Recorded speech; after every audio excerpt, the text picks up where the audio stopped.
Hello' বন্ধু বান্ধৱীসকল, মোৰ অন্য এটা ভিডিঅ'লৈ আপোনালোক সকলোকে স্বাগতম জনাইছোঁ। আজি আপোনালোকলৈ লৈ আহিছোঁ মই স্কিন পেইণ্টিং কৰিবৰ কাৰণে কি কি বস্তুৰ প্ৰয়োজন হয় তাকে আপোনালোকক দেখাবলৈ লৈছোঁ।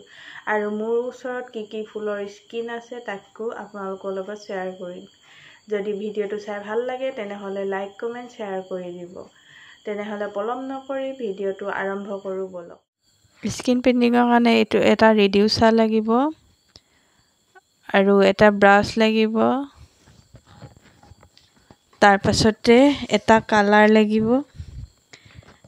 এইটো কালাৰ টেমা হৈছে 200 গ্ৰাম। আৰু স্কিন পেইণ্টিঙৰ কিছুমান স্কিন মোৰ লগত আছে। যদি আপোনালোকৰ ফুলবিলাক ভাল লাগে তেনেহ'লে স্ক্ৰীনশ্বট মাৰি মোক হোৱাটছআপ কৰিব পাৰিব।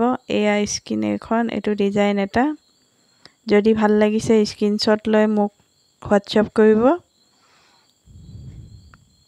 নেক্সট আছে এইটো এটা।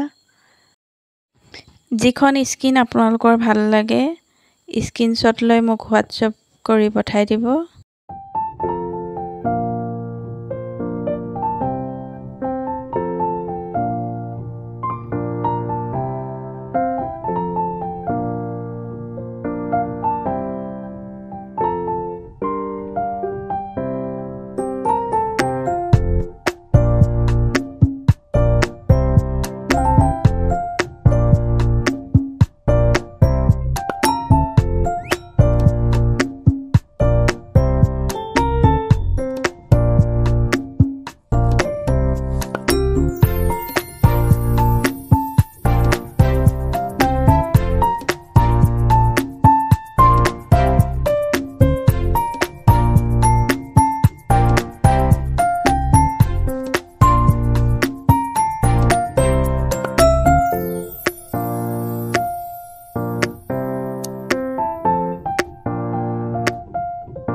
এয়া মোৰ ওচৰত ব্ৰাছ, কালাৰ, ৰিডিউচাৰ, স্কিন, কাপোৰ সকলোবিলাক ষ্টক ৰখা হয়।